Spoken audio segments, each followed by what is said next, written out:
Do you remember that dress from a few years back that everyone on the internet lost their mind about?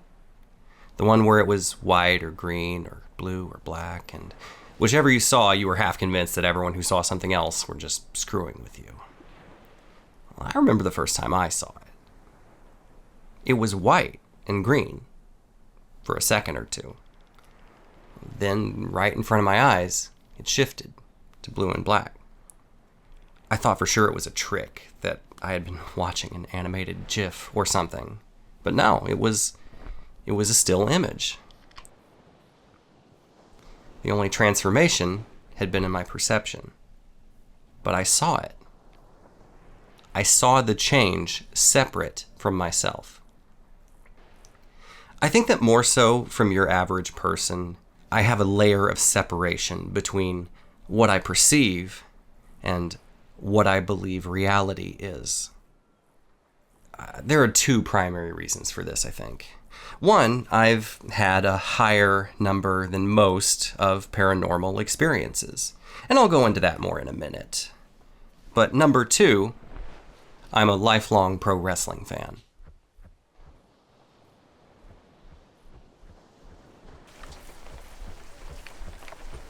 Pro wrestling fandom instills a certain level of defensiveness in you. Because, after all, what's the first thing anyone ever tells you when you say you like pro wrestling? Oh, you know it's fake, right? Growing up as a defensive measure, you have to specify clearly and often that yes, you know the things that you're seeing aren't strictly real. Yeah, I really like that Cactus Jack. Yes, I know he's not a real outlaw. Yes, I know he and Triple H are probably friends in real life. Yes, you and you alone have pulled back the curtain because you're so goddamn smart. Yes, I probably am a little bitter. Where the hell was I? So yeah, paranormal experiences. I think the word paranormal has an unfair connotation, like aliens or ghosts or Sasquatch or what have you. When I say paranormal, I mean outside the normal. Something that your brain can't neatly categorize. It doesn't mean it doesn't fit into reality. It just means it doesn't fit into your reality. You panic when you see the humanoid shadow in your bedroom. You flip on your cell phone light, and that shadow is just a sweater hanging from your closet. There was a moment of panic, sure, but then discovery, reality sorted. Sometimes you can't easily disprove the shadow. Sometimes late at night that coyote howl in the distance sounds a little too close to the mournful cry of a woman, or something else. You don't exactly have proof, but nevertheless you can rationalize it. You can sort that reality too. The dress goes from blue to white. As I've mentioned before, I've had probably more paranormal experiences than most people my age. And while I don't have time to get into them all, I don't mind telling you that I have a rational, reality-fitting explanation for 95% of them. I don't have proof exactly, and I'm not just being cynical for the sake of being cynical. I just have a perceived reality that can account for the majority of my experiences outside the norm. But 95% is not 100. There are, unfortunately, a handful of experiences that I can't neatly fit into my reality. And tonight, I'll tell you about one of them. This happened probably about 8 years ago. I was living in an apartment with my wife, my fiancée at the time. We shared walls with neighbors, and the walls weren't exactly soundproof. It wasn't uncommon to hear our neighbors party, or fight, or screw, or some combination of the three. I've historically been a light sleeper, so noises like that might wake me up in the middle of the night if I were unprepared. So I often slept with some form of white noise. At the time, I was using a freemium app on my phone to play rain sounds.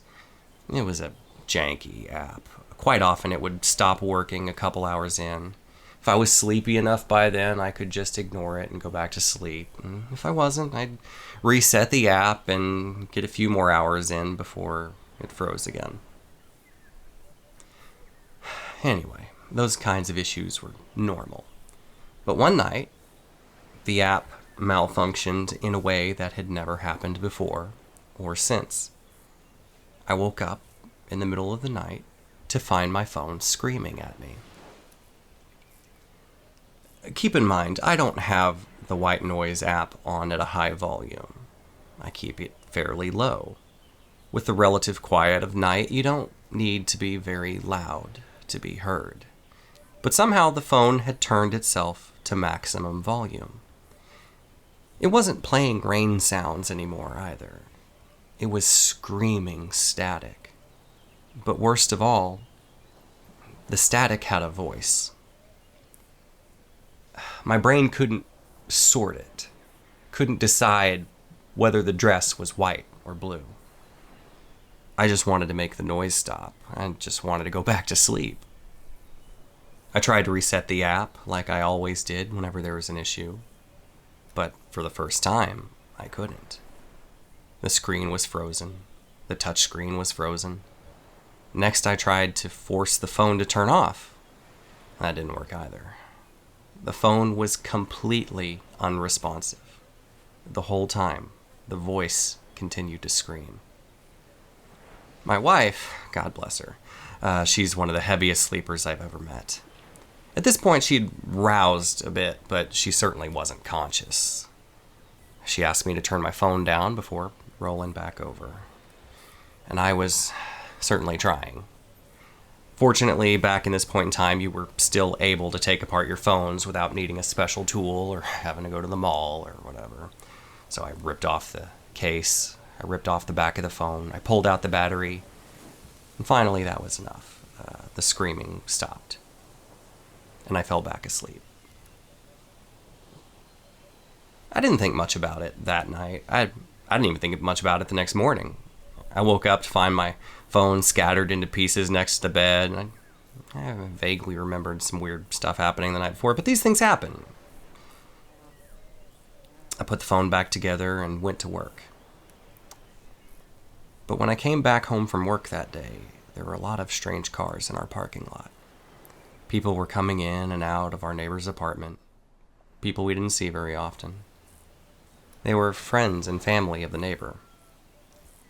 The night before, our neighbor had suffered a heart attack and passed away. I don't really have a satisfying cap-off for this story for you.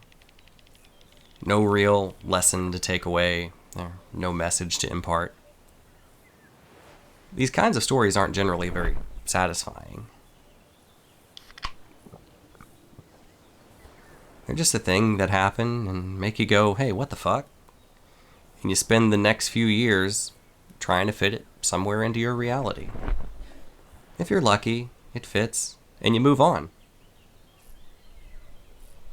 Sometimes, the dress isn't blue or white.